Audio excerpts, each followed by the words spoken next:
Hello everyone, this is Guab, and today we're going to be going over EA Ermor. So what is Ermor?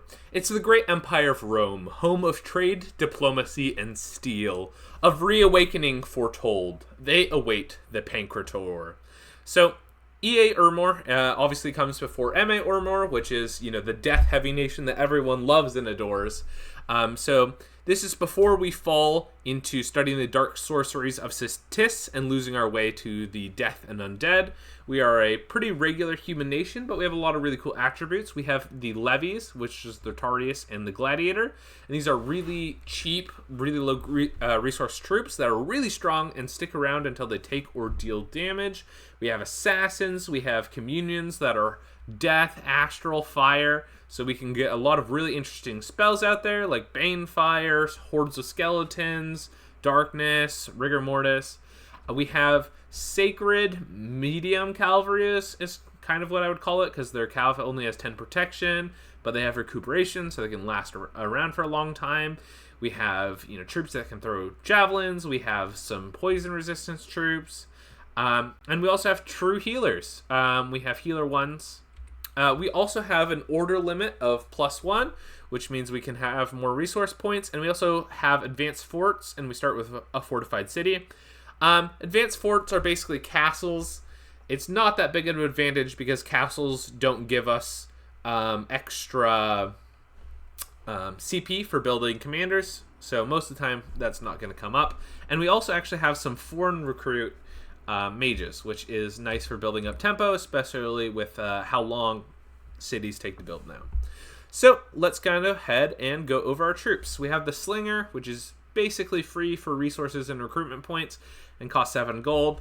We can communion up to get, flaming arrows and stuff on them.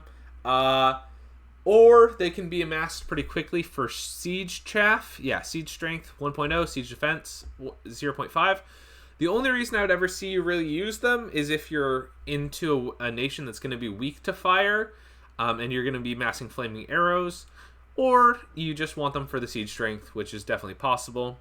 Next up, we have the better troop for being chaff in general, but they do take more resources and recruitment points, and that is the Asinius. They have spear, javelin, not too hot combat stats, but it's pretty high defense, so they can hold for a while. And they can repel with their spear. Only 7 prot. They go pretty quickly, but it's 8 gold. You can't really complain. This is a decent troop. The morale is low, and the protection is low. But hey, they can hold the line pretty well. So we'll be using these later into the game, as basically the quality of troops becomes less relevant. It's going to be hard for us to buff up our troops with the national paths, and so having these just as line holders kind of nice. Next up, we have probably the most interesting troops on our entire nation, which is the Rotarius. And these are a levy unit, even though it doesn't have a tag for that here. So as soon as they take or deal damage after that combat, then they will leave. The Rotarius lets us do a second expansion party, turn 2, because they take no resources. And they're light on recruitment points. They're 10 gold. They have a net. These are great anti-sacred units because they can throw their net. So against cavalry especially, because cavalry's a omnipresent threat nowadays. Or just any, mobile sacred. Nets are great. Trident does 22 damage. Great anti-sacred tool. Strength is decent. Attack skill, defense skill are pretty normal. Prod is good. But, these, we're not having them survive the battle. And they are going to stick around a long time. But, they're mostly anti-sacred and extra expansion troops. And yeah, you can't really complain about them at all. One comment is that they have really highly mismatched armor and helmets. So in general, they're really good into slingers and stuff like that. Not that it's going to come up too much, but if you find some way to cast Rain of Stones, these guys are going to be doing a really good job against that, because it only targets heads. Next up, we have the Gladiator, and these are pretty good. Yeah. When I said the Rotarius you were going to use for a second turn of expansion, I really meant you're going to use the Gladiator second turn of expansion. These are also levy troops. The flail attacks twice, so really allows them to help mulch through.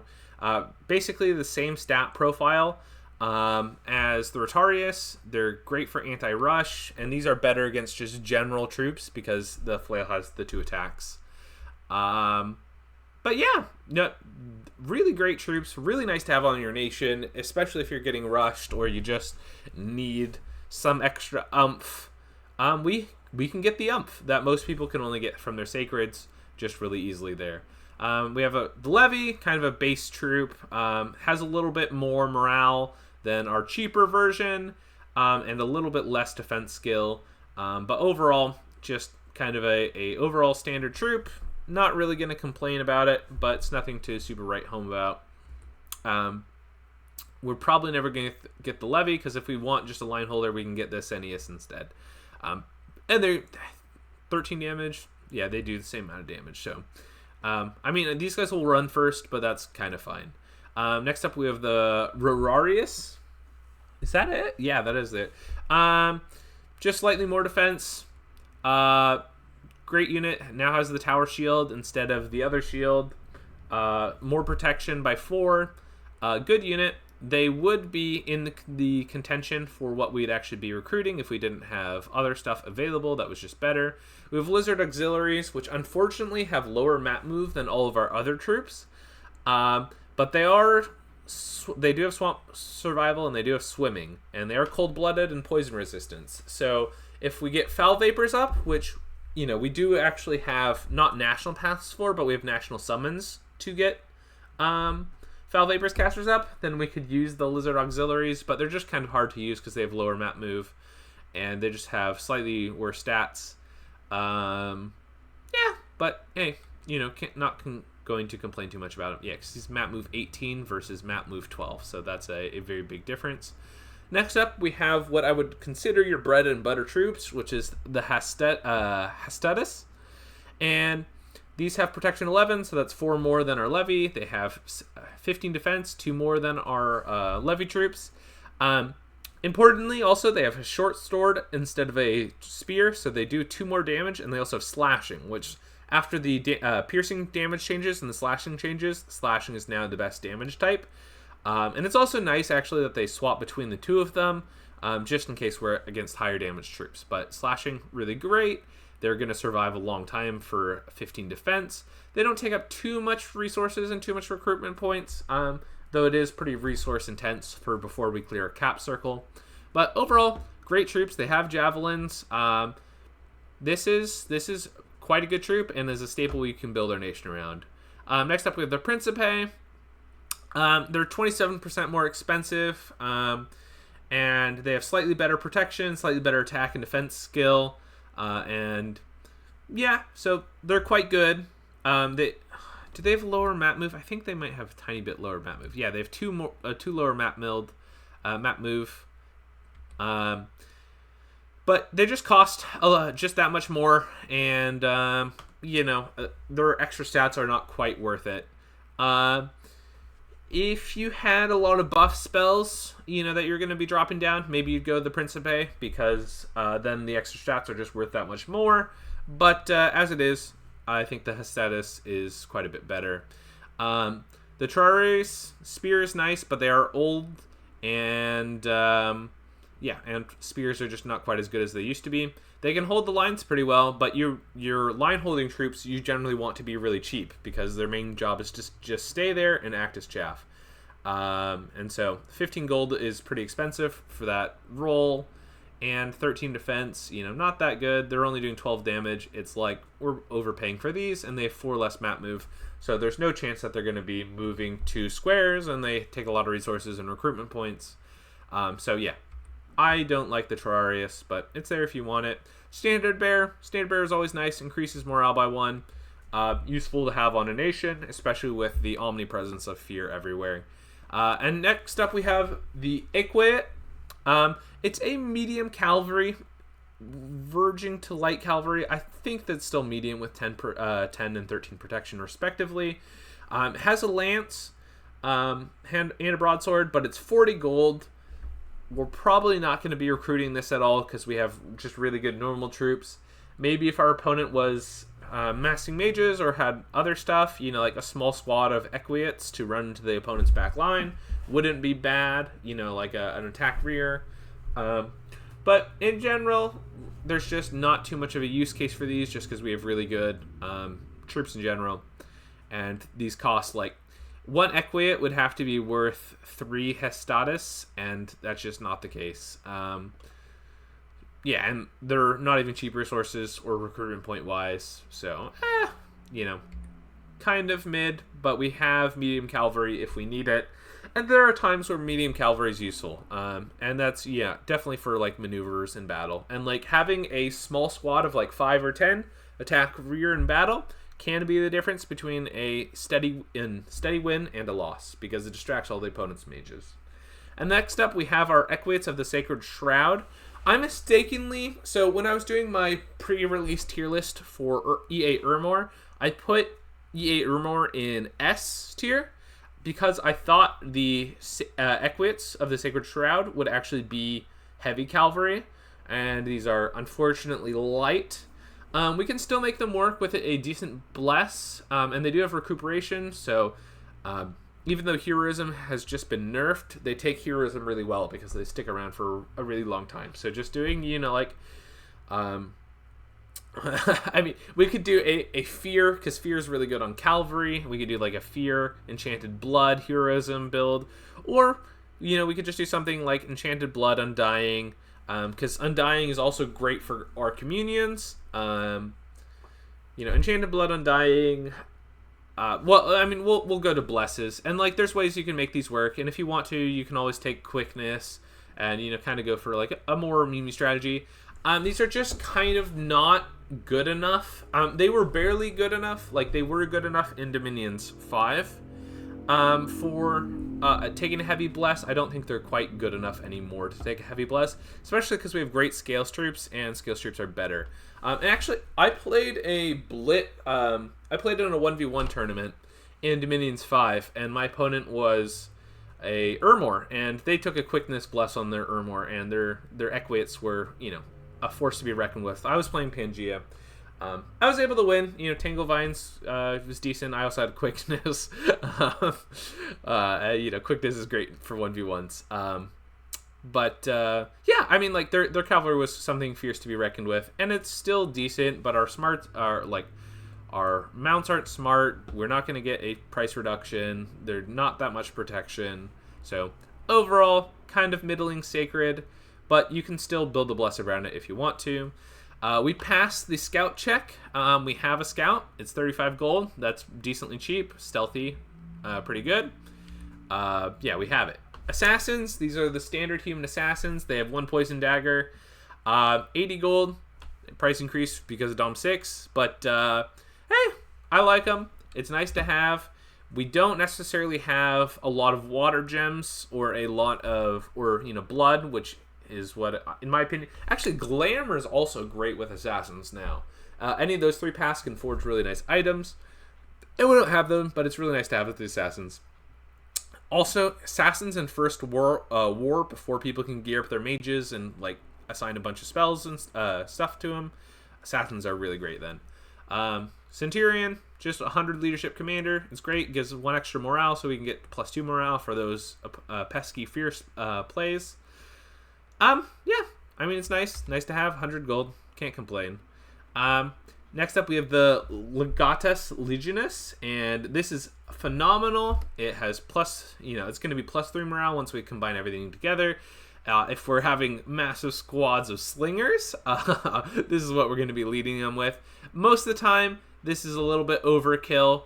Paying 150 gold for a non-mage commander, a little sketch, but we do have it if we want it or if we need it. And we can get really big stacks of troops together, especially if we're making either of our levies or slingers or whatnot. But we have it if we need it. And like for our main battle stack, the extra morale is helpful. Acolyte, just a basic priest 1. If the priest, in Dominions 5 they cost 45, and the base, priest, if you found it in the wild, cost 50. Now we cost 15 less, because I think the base priest, if you find it in the wild, is 80. But it's just a priest 1. It's slightly cheaper. We can have it on hand if we need to. Bad stats if you were thinking about thugging with them. But hey, we have it, so that's great. We have our disease healer. It's a healer 1. It has recuperation for a holy 2, which can counter fear, kind of. I'm putting quotes marks up for people who can't see. But it's nice to have a true healer. Our sacreds have recuperation, and a lot of our troops are old.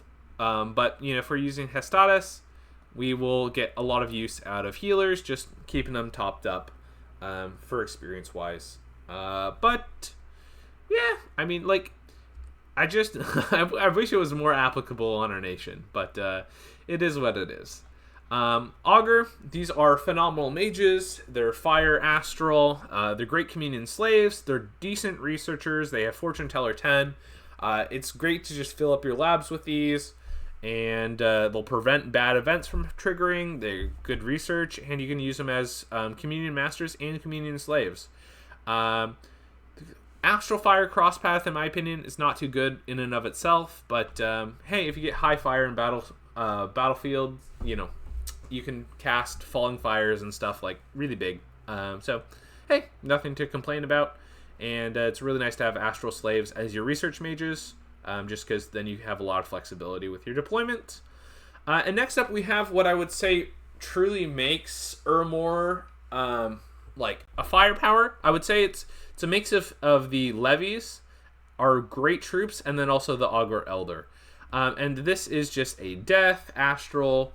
Air is kind of the least, useful one for you, since we're not technically going to go up high alteration, and then fire. Death, communion mages, very valuable. Allows us to span them out hordes of skeleton really easily, and hordes of skeleton is even better now than it was in Dominions 5, thanks to the twilight phase of battle, where buffs fall off, but we can still spam out hordes of skeleton. So we're no longer weak to like super combatants or to thugs who can drag out battlefields. Death Fire, great cross path. We have communion slaves, we can communion up pretty easily. And since our research mages are also communion mages, we don't technically have to worry about our communion slaves not having death, making them burn out really quickly. It's less of an issue. They are old, but that's not the biggest issue in the world. We have healers, so yay for that. Next up, we have our Protectus. But I cannot emphasize enough how good of mages these are, and we can recruit them anywhere. So absolutely phenomenal. Absolutely phenomenal. Glad that we have them. Next up, we have the Perfectus Equitium. It's just a commander version of our Equitus. I think that it has one more defense. No, it doesn't have. Same defense, same stats. We could thug with these if we were desperate. And if we took like a fire shield, Stygian skin, like we could thug expand with them. But it's just not a strength of the nation. This chassis is not that strong. So there's no real reason to.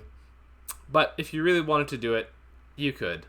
I guess the only reason you would want to is because they have recuperation, and so you could be like, well, they'll get into the Hall of Fame quickly and whatnot. But as someone who loves thugs, I wouldn't thug expand with this nation. And if you're taking the heavy bless, then you can obviously thug these, and you should do that. And then you can point buff with augurs. I guess you would just do body ethereal and twist fate, which great spells. But we have it. It can lead our sacreds around, and we did not have it in Dominions 5. I guess that's something I forgot to mention, is we did not have this in Dominions 5, so it's nice that we have this new tool. Can be really great. And then we also have our Archbishop of the Sacred Shroud. It's a throne claimer, oh my gosh, and it's Holy 3, so that's great for us. It's also a healer, but it's only a healer 1 in addition, so we will be having these for Divine Blessing our armies if we're using Equiates of the Sacred Shroud, and we'll also have them for Claiming Thrones. So it's nice that we have them. Not going to use them too much, just because, hey, we can get out the Bishops of the Sacred Shrouds in cap turns and stuff like that. Next up, we have 2 foreign recruit mages. So we have the Flamen, which can random air, water, earth, and nature. We will be recruiting the Flamen just for site searching and occasionally for some cross paths like Fire, Earth, can do Terracotta Warriors and stuff like that. These are, despite being sacred, these are actually less efficient research mages than our non-sacred our non-sacred augurs. And the pontificates are also actually worse researchers than our augurs, despite being sacred, in terms of like upkeep and everything else. And so like they're both foreign recruit. We will probably set up some labs and temples in the first year to get like a jump start on our mage production. But in general, we're not going to like. In general, we would really prefer getting augurs and augur elders out as opposed to flamen and pontifex. Yeah, and like a fire one, not that useful. We can gem into, Phoenix power, and then we can do like Nest of Salamanders, and then like be done. And like that's a good use of these guys if you're like, going to be forced to use them. But our augurs are just so much better. And they are actually more efficient researchers, so this is what we're going to be using most of the time. So yeah, that's great. Okay, so cool. We covered all the troops and the mages. Let's go. And next we will cover spells. Okay, so EA Ermor, let's see if I have it up here. EA Ermor actually has one national spell. And the national spell that they have is... Boop, boop. I should have pulled it up beforehand. It is Contact Lar. I'm stuck in there. Contact Lar. Cool. Must have been there because I had it up previously. It's 16 nature gems for a 2 nature, 1 water, 1 earth mage. Phenomenal value. 16 nature gems. I would do this all day, every day. And it only requires 1 nature to summon. Sure, it's Conjuration 5, but we're going to be getting up to Conjuration 5 eventually anyway. This is phenomenal that we have this, and it also is stealthy. It gives us supply bonus, and it decreases unrest. Sign me up. And it's ethereal, I forgot to say. Lars are just so good, and they have, Foul Vapor's pass, they have Moss Body pass, they can do Strength of Gaia stuff. We could even thug these if we wanted to. Lars are so good. A definitive strength of the nation. Not necessarily strong enough to rush. Like, if we rushed Conjuration 5, then, we could use them to do Howl and other stuff like that. So that is an option. We will get Conjuration 5 eventually, though, to get these. And these single-handedly help with our magic diversity. And it's just 16 nature gems for them. Like, that's so cheap. That's so cheap for what is essentially a nature 3 caster. And it also, this also allows us to do Clayman and a lot of different other stuff. Great. If this was 16 if this was 16 and it didn't have the water path, I would still nab it up. Really good. Glad that we have access to it. And now we'll go over the magics that are actually useful to us. So, Conch, basically the only thing that matters in Conch that you need to think about is Contact Lar. Once we have Contact Lar, then we can do things like, Strength of Gaia, Howl, other stuff like that. Also, Fire Elementals, kind of useful for us, but, they were nerfed. Less people have elemental resistances, but I still don't think that running up to Fire 5 is the right play. Also, Nest of Salamanders is now available, so that's more chaff, but we have really good scales troops, so we don't necessarily need that much chaff. Fire Drakes, actually pretty valuable. Drakes are now, in my opinion. We can put them behind our line, but we don't have fire resistance, so it'll torch us too. I don't know, Conjuration is a good path for us, not what we're planning on going up.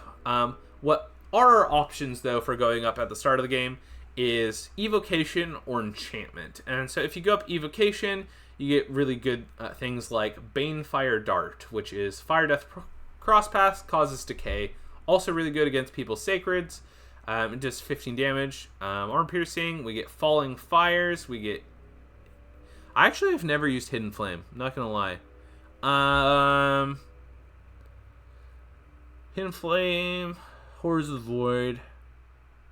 Oh, okay, so, it's armor negating, but it only affects magic beings. Okay, that's why I've never used it. Cool.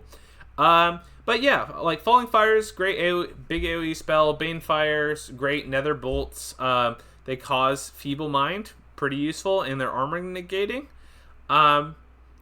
Fireball is now super good, and I love Fireball now. So, it doesn't matter too much if we splash our own troops with it because, hey, it's good. Like going Conj 3, then Evo 3, pretty good. We can even just go Evo 3 since we're going to be communioning up most of the time. Flame Eruption at Evo 5, phenomenal. And then if we get up high enough, then we can do Banefire Dart. Also, I forgot to mention Shadow Blast, also really good. This is pretty phenomenal. AoE 9 and does armor negating damage that can also paralyze. It does cost 1 death gem, but very worth it. Yeah, Shadow Blast, some of the best Evo 5 spells. Banefire, absolutely amazing. Still causes decay and is armor piercing.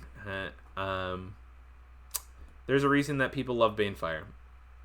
And like those are all good. We have access to them. If we go up higher, we can go like Firestorm and stuff. But like Evo 6 is kind of as big as we really want to think about. And going to Evo 5 and getting Shadow Blast and Falling Fires, probably the best strategy you can go on. Probably the best strategy you can go on Ermor. The other option is to go down Enchantment, and obviously, like, we can go down Thom and get like Mind Burn and stuff like that. But I don't think that's that strong. But the other option is to go down Enchantment and just kind of rush for Horde of Skeletons. It's pretty big value for us.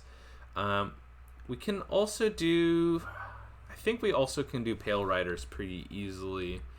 Yeah, because we're going to be randoming to get Death 3s. So Pale Riders also pretty good.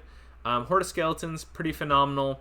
It also enables us to do Flaming Arrows, which basically all of our troops have Javelins. So we can cast Flaming Arrows to kind of empower all of those. Also allows us to Twiceborn on our old Death Mages that are decently high upkeep. Kind of removes the upkeep. Pretty nice for them. But anyway, just kind of really empowers us up into Death. It's not as useful for our fire stuff. Flaming Arrows is decent. And then if we go up higher, then we can get like Heat from Hell and stuff up, which Heat from Hell, pretty actually useful if we're spamming. If we're spamming Horde of Skeletons and stuff, because theoretically we'll have some way to revig. But I don't think rushing up to Enchantment 5 is as strong as going up to Evo 5. Thom 5 for Soul Slay and Mind Burn, probably not as good as running up. Probably not as good as running up Evocation. None of the Thom Fire stuff is especially strong in my opinion. Furious Warriors is just small AoE, and Rage. Actually, I mean Rage is decent, but it's one target. And it's not that far range. It's 30. Okay, I guess that is decent. But Thom, not necessarily the best battlefield stuff for us. Leeching Darkness, Control the Dead. Yeah. I mean, if we were fighting MA or Ermor, then maybe we'd run up Thom. Okay. Thom Enchantment. Yeah. Construction, Evocation, Alteration. And there's no real reason to run up Alteration unless we're trying to point buff our guys. And I don't think that that's optimal, but that's a strategy we can do. Okay. And next we'll go up into strategies. So strategies that we can kind of go for is we can take a heavy bless and go around to Sacreds of the Equate Shroud. And so that we can do either a imprisoned bless that is, just like plus defense skill, plus attack skill, blood surge. We're going to have swiftness for the extra lance damage. And we just like focus on buffing strength and attack and defense and everything else, and just making sure that they're really good. Maybe throw an enchanted blood there too. This would enable them to expand and do other stuff, and we would also still have decent scales for recruiting all of our other troops, and in general, and also magic diversity later in the game, and is overall pretty safe. Pretty safe. Don't necessarily think that that's optimal. Oh, sorry. one last thing that I forgot to mention about the nation of EA Ermor is EA Ermor gets the Shroud of the Battle Saint for 1 gold cheaper. So we can get 2 gold Shroud of the Battle Saints. And that is actually going to throw a lot into the strategy that I advocate for. It's because it's not that expensive for us to get Shrouds of the Battle Saints on every single mage. Which I think is probably the best way to leverage our strengths. So, yeah, we could take a Bless for our Equiates, but we already have anti-Sacred tools, we have anti-Rush tools, we have decent Scale Troops, we have decent mages. We don't really need to take a Bless for Equiates of the Sacred Shroud, but that's a fun strategy to go to. And honestly, there's not too much that's more fun than seeing your Sacred Cavalry go brrr and run down the opponents. I greatly enjoy that, even if it is a little bit of a frustrating strategy to do with. We could take an Awake Bless for a Cavalry, and take terrible scales, but we have great scales, so I don't really advocate for that. But hey, if you want to play Ermor that way, you can do that. And the benefit of that is we could thug efficiently, because we can be putting Sacred Shrouds on like indie commanders or on lumber constructs or on like whatever we find, and they'll get our pretty strong bless too. So like a lumber construct with quickness and blood surge, we could do it for pretty cheap and it'd be pretty memey. And so like that's how you kind of leverage our national strength. We can play a decent scales build with a mage bless, and so like you might be like, well, our sacred mages aren't too good, and yeah, that's why we're going to putting putting shrouds. Gosh darn it, there's too many things with shrouds on Ermor, but we're going to be putting shrouds on our augurs and augur elders and just make us more efficient. And so like we'll get some like lightning resistance, some shock resistance, some fire resistance, put it on our mages, some revig, some precision, maybe Farcaster, and take an imprisoned bless. Our scales are going to be phenomenal, and just results in some scaling abilities because we can empower our mages to be better later on. And then the last strategy, which I like a lot, is we go and we take. I like this a lot. This is a memeier strategy, I should say. Is we take Mending Bones and Reforming Flesh, and you might be like, hey, we don't have any undead commanders. What are we doing here? And the truth is, yes, we don't, but we can get them for really cheap if we take our commander imprisoned. And so basically the main strategy is we'll go Evo 5, and then we'll go up to Enchantment 7 for casting Life After Death. And so Life After Death was nerfed because a lot of our mages, when they transformed into undead beings, are going to become feeble-minded and stuff. But hey, we have Mending Bones. We can slap the Sacred Shrouds that we get for cheaper on our guys. Gives us some late game scaling options. We can also get tarts and do other fun stuff like that. And I think that's a fun way to play the nation. It is always hard to scale as a human nation because there's so many easy ways to kill your mages. And so getting our mages to be undead negates a lot of them, and then also getting up tarts and stuff negates a lot more. That also enables us to thug with like pretty cheap early summons like Banelords and stuff like that. I don't think that that's optimal. I definitely think the Mage Bless and taking it imprisoned is probably the optimal. But I think that's a fun way to play, and I think that it's not. I think that would probably get you top half of the lobby, if you're playing well. I mean, you can win with anything, just to be clear. So, I think it's fun. I think it's worth a try. And then kind of how in general we're going to play out the nation is like early game, we're going to be expanding with Hestatus. And second turn, so first turn we're going to be recruiting gladiators. And then second turn, we'll expand with gladiators in our base expansion party, and so this will, and then we might do a second expansion with gladiators. We'll do a second expansion with gladiators like turn 3, and just enables us to get to a jump start. Mid game, early game, we're going to be relying on our amazing troops, the Hestatus, and then also if we're fighting a lot and fighting good sacreds, we'll use the Rotardius, and then we'll use the gladiators. If we're relying on our Sacred Shrouds, then we'd use our Augurs to point buff Body Ethereal and Twist Fate and stuff like that.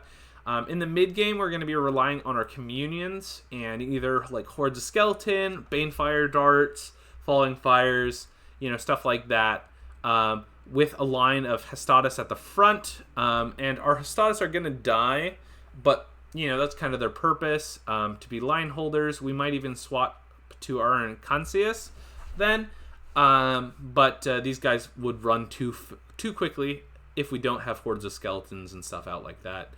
And then late game, we're going to need to be summoning other mages to be like our mainline mages, or we have a Mage Bless that we can throw on these guys with our Sacred Shrouds and just make them a lot tankier. Sacred Shrouds are only construction 5, so, it is viable for us to get and throw on all of our troops.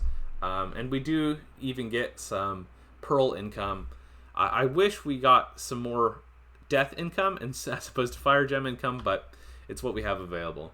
And, and so, turning all of our mages into better mages by putting Shrouds on them, totally viable, and it's probably how we're going to be forced to play out, late mid-game and stuff like that. And then, obviously, by late game, look to control globals, yada, yada, yada, yada, yada, yada. We can random Fire Force. This is going to be 2.5% of the time we're going to get an Augmore Elder is going to be a Fire Force, so that'll probably happen a decent amount. We have Fire Death Crosspass. Pretty easy for us to get a Fire 6. So, we can control Internal Pyre and, get, Fire Element, Fire Royalty and stuff like that. But yeah, that's general strategy for playing out the game as Ermor, in my opinion. And I would definitely say Evocation and Enchantment are your two most important paths. Conjuration 5, you're going to want to get some point in time for Contact Lars and Elementals and, the boosts like Earth Power, Fire Power, yada yada. And alt, if you want to cast Distill Gold and stuff like that, because we are going to have a lot of Fire Gems, and if we do need the money, we can always do those. Don't super recommend it. I think we're going to get enough income. Let's see. And then Thom 5, for fighting Yomi, getting Soul Slays and stuff, all that is nice, but not necessarily the most important thing in the world. Cool. Now let's look at some created pretenders. And so, these are just some examples of different ways that we can play.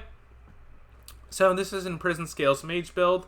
We have Farcaster, we have Arcane Finesse for extra penetration, Revig, Shock Resistance, and we have Phenomenal Scales. And this breaks us into all the, High Astral, breaks into Blood, Glamour, and High Air. So these are all paths that we don't really have. So this is good. Flexibility. We can put Sacred Shrouds on our guys and be better. I'd probably, if I was doing this again, I'd probably remove Arcane Finesse, and I'd probably just slap on 2 more Revig, or maybe I would put more Precision on. Maybe you could take off their Revig and put Precision on. But this is definitely a more Evo build because we're going Farcaster and stuff like that. If we were going down Enchantment, it would just be stacking Revig and then going some Resists. But Great Pretender God, this is probably the best. Got this idea from the Lucidites. But pretty standard. Honestly, it might even be worth it to take Misfortune 2 because we have a lot of Fortune Tellers. And just take a bigger Bless. Get us higher and more paths. Next up, we have Dormant Titan. We're a semi-vulnerable nation to, and I say only semi-vulnerable to rushes because we're not going to be going Hell Blesses and stuff normally. So if you prefer having a Dormant Titan run around that can dish out damage, this is great. We do have healers, so that actually does make Titans great for us. It just doesn't necessarily synergize with a lot of the other stuff that we want to do. But here we have Farcaster Precision 5, Great Bless. This is actually decent scales for us. Growth 0, kind of fine. But still has Magic 2, still has great production scales. This is going to come out of the gate, come out swinging.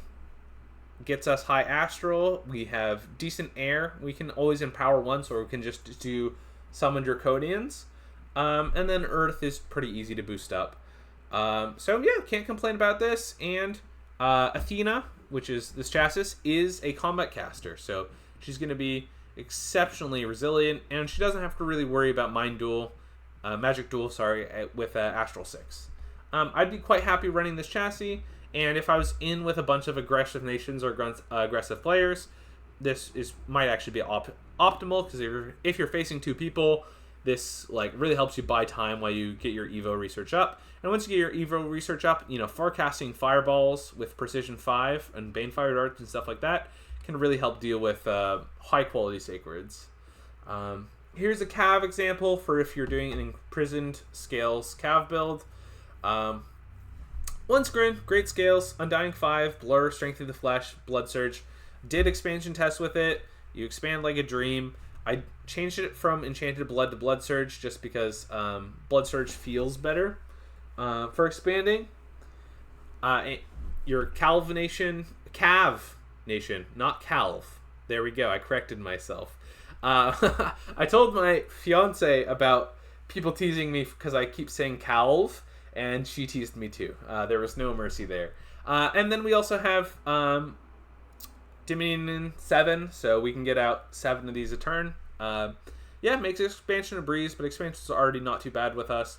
But I think that this is a great idea if that's how you want to play Ermor, and you have the freedom to do it, even if it is slightly suboptimal. It's a great nation. You can do whatever you want on it, and you are probably still going to be fine. This is the, I guess you could call it the tart build. I actually think it's actually better for life after death.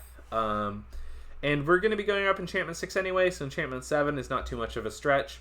A little bit of Revig, Blood Surge here too, but the main thing is the Mending Bone, Reforming Flesh. You could change this build however up you wanted. This enables you to thug with, Banelords and stuff like that pretty easily, once you get Construction 5, that is. And it boosts you up high death, high blood, high glamour, decent astral, decent earth. So grid cross paths all over, and since the Demi-Lich is a immortal, you can teleport him around and use him to battle for your heart's content. I'm using a Demi-Lich currently in my Ulm game, and it's really nice just to be able to throw him into battle over and over and over again. And he's an innate spellcaster. So, not a bad chassis, and not a bad bless. Our scales are phenomenal, and if you reach late game as Ermor, I'm talking 9s in every path, this is going to be the absolute best thing for you, because it'll get you tarts, which, it'll make your casters, having tarts as your casters make your nation a lot more resilient to basically every battlefield wipe. So if you get 9s in everything, I think that this is probably the best you could possibly do. But, in general, just a nice Mage Bless, probably the best thing here. Okay, cool. We're going at a decent clip. And let's go ahead and do some example expansion. So, yeah, cool. Great stuff on. And we'll just choose nice simple world. And we'll just do test. Delete game. So I guess I'll do some talking about Ermor. So I was a little bit giddy. I actually like Ermor as a nation. I mostly like the idea of the levies and stuff going on. But still, cool nation, all things considered. And I was a little bit giddy when I put them S tier. That is too much. They were A tier in Dominions 5, I'm pretty sure. Yeah, I'm pretty sure I put them A tier in Dominions 5. I think that they're still A tier. Hordes of Skeletons being a better spell because of Twilight is nice.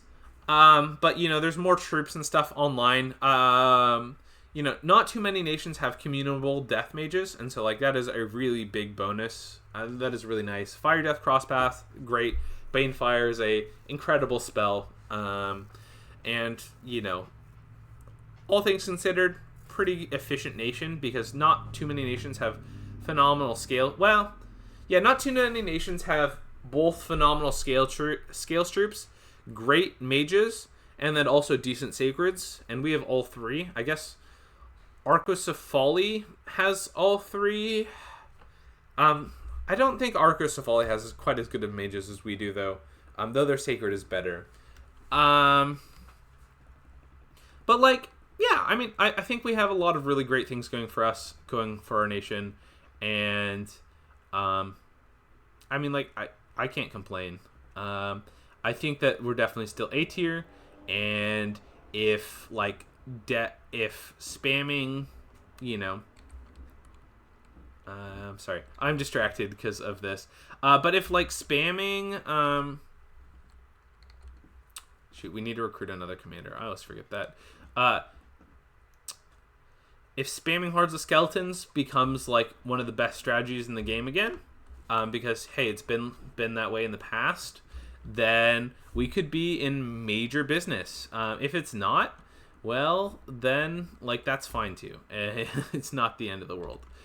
This is probably too many Rotarius. Actually, we'll throw some Rotarius in. Oh, I keep calling these Rotarius, but we're doing gladiators. I don't know why. I think I would just like the name Rotarius more.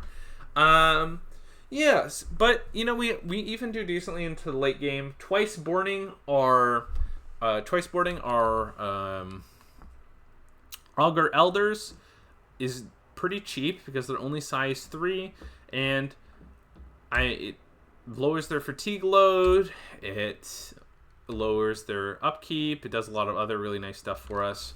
So I don't even think that that's that bad. Combat speed is 11, combat speed is 9. Javelins. I'm just gonna put them all in hold and fire. Line formation, and then I'll put these guys all in line formation too. All right, so we want to take the easiest province possible for our normal expansion party, and then for this expansion party, we kind of want to take the hardest province possible. 137 plains. Yeah, that's kind of what we're looking for. And then we're actually going to do a second turn of gladiator expansion. You don't always want to do this. In fact, you don't often want to do this, but I'm feeling it. Well, no, I think doing 2 turns of gladiator expansion early is not bad. But after that, I think you probably want to go back to normal recruitment. You're going to get too far behind in mages and everything else. Alright, let's go ahead and watch the battles quickly. Also, people might have wondered where I was. Just if you're feeling spicy and you like me, my grandpa passed away last week, so I've just been doing a lot of stuff for that. I was pretty close to him, but he, was in the he was in the he was in hospice care, so he was going to pass away pretty quickly. Oh my, they revived the trees on us, but yeah, our troops are just pretty good. As you can see, they made pretty nice work of the enemy. They won the archer duels, archer duels in quotes because they use javelins pretty efficiently. Just shields are really great for that. We took not that heavy of casualties, but too heavy for us to expand another province. Oh shoot, I didn't put these guys in a good formation. That's unfortunate. All these guys that are getting damaged, they're not going to be with us another turn. But we should still have some of these guys left at the end. They have really high morale. Oh no. Fuck. I should have used my shield guys to go into the horsey boys. That was not a good play by me. Rats. That was not a good play by me. Oh well. That's a live and learn moment. Okay, we'll split these guys in half. Boop. We'll make up for it by doing a line formation and then a line formation, and then we'll expand these to 2 different parties. 2 archers. Okay, this is... I mean, these are not necessarily the best expansion opportunities ever. Can we reach here? No, we cannot. Heavy infantry slingers.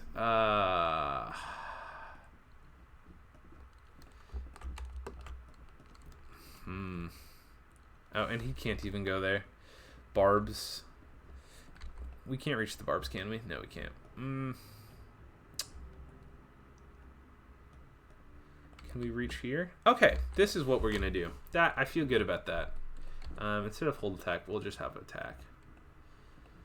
Attack. 50. If we could... Can they reach here? No, they can't. Okay, cool. So this is an advantage of our high map move. Huzzah. This is yeah, these guys only have 12 map move. So kind of unfortunate, but it is what it is. And now we have kind of enough cleared that we can just start recruiting them. Augurs. I feel kind of embarrassed. I should have just used my shield guys for that, but it is what it is. Expansion mistakes happen, and it's not the end of the world. Light infantry, heavy infantry. Actually, we're gonna risk it. We're gonna run both of them into here, and we'll move our scout. Other exciting news in my life. Yeah, actually, before I go into that, I'll say next week, next video that I do is actually going to go ahead and be on. Someone requested Pangea. So the next video I'm going to do is going to be on Pangea. I love Pangea. I played them in the 1v1 duels. I've played them multiple other times. They're a fun nation to play, and I actually think that they've gotten even better in Dominions 6, which is not what I thought was going to happen. But yeah, oh wow. Our guys just killed an air elemental just like that, and they're killing shocking winds. This is a really hard province to take when the air mages are hidden like that, and they had a whole bunch of chaff there. But our gladiators are just so good that they just won that. Toot sweet. Though they're now going to all return home, so kind of unfortunate, but yeah, taking hard provinces is what they're for, and taking early provinces is what they're for, and they succeeded in doing both. Okay, this should be pretty easy for these guys to win. They should win these archer duels. I think we'll probably only lose a couple. Come on. If I was tryharding, I would separate these guys by combat speed, and then put the guys who are slower behind. In front. Okay, there we go. They won. These guys are going to need a trip home before they take on another province. Because how much of these... Yeah, no gladiators left. Okay.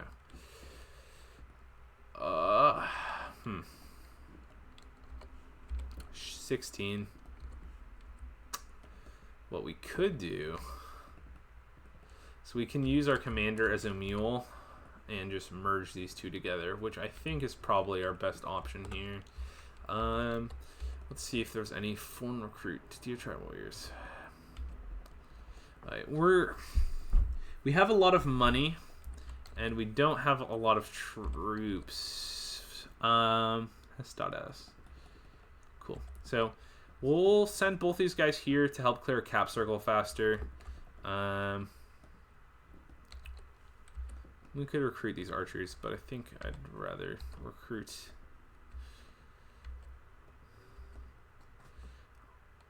I like Deer Tribe Warriors. Probably more than I should. Yeah, they're not that good. Are these archers better? Yeah, these archers are actually just better. How many could I get? 35. These are 4 resources, 4 recruitment points. Ah, that's why I like them, because they're 4 and 4. That's... Yeah, you can just get a lot of them. Okay, cool. And then we'll move our scout.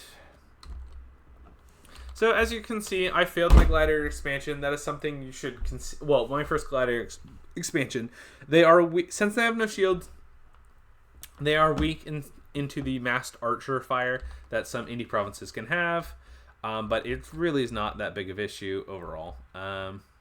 Falling fires, yay! He's helping with expansion. Oof. Okay, that was looking a little sketchy for a second. I was worried my guys were going to break, but they're fine. And then they're killing the... Oh, they stopped and threw javelins. Okay. We only lost 8 dudes. That's pretty good. And killed all those deer tribe. And now we can have this guy go back to researching. With 24, we can't take that big of... We can't take that nice of province. We can take here. Yeah, here. Yeah, and if anyone else is interested in my personal life stuff that's going on, I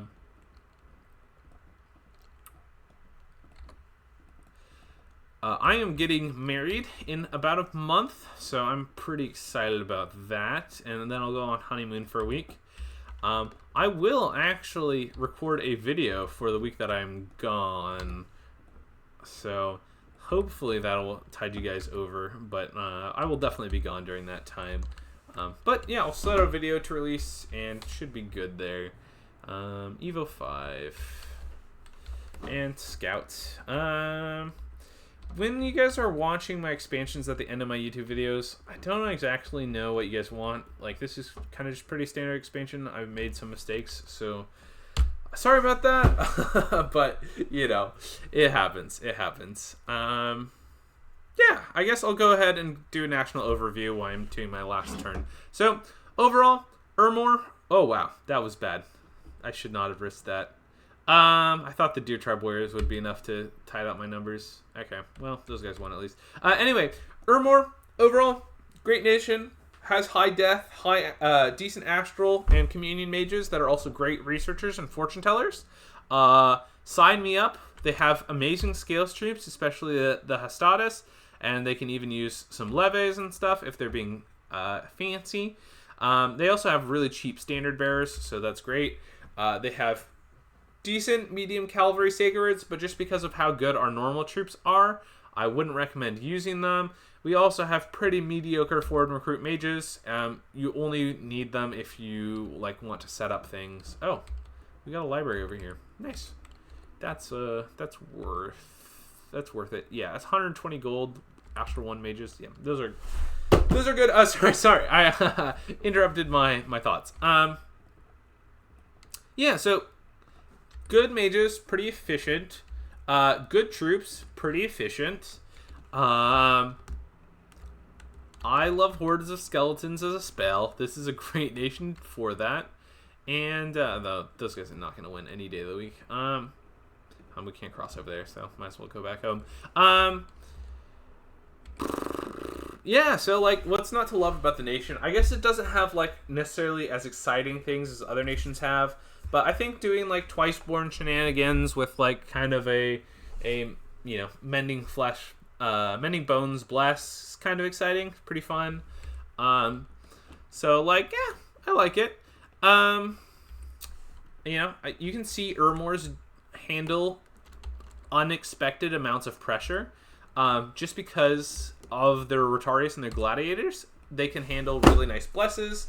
And yeah, we have a lot of flexibility with our magic paths just because we can communion up, even air, we can communion up if we want to get off air Ellies. So woo, good for us. I don't have anyone to lead them. So yeah, I mean, try it out. I like it. It's A tier, probably. It's just has a lot of pretty standard strengths is probably the best way to say that, and you can just pilot them pretty well. It's a nation that really lets the strength of the player shine out. And so I talked to I'm playing in a game as Abyssia, and everyone is fighting together against a Yomi, which is pretty fun. There's now a 6v1 and Yomi's pushing us back. But anyway, and he's yeah, I would not recommend Ermor to beginners. You can't play it. It's just it's a really complicated nation. And I kind of disagree with that, because if you want to play Ermor and you want to play uncomplicated, just take a heavy bless. You can go in prison bless. You can do your sacred shrouds.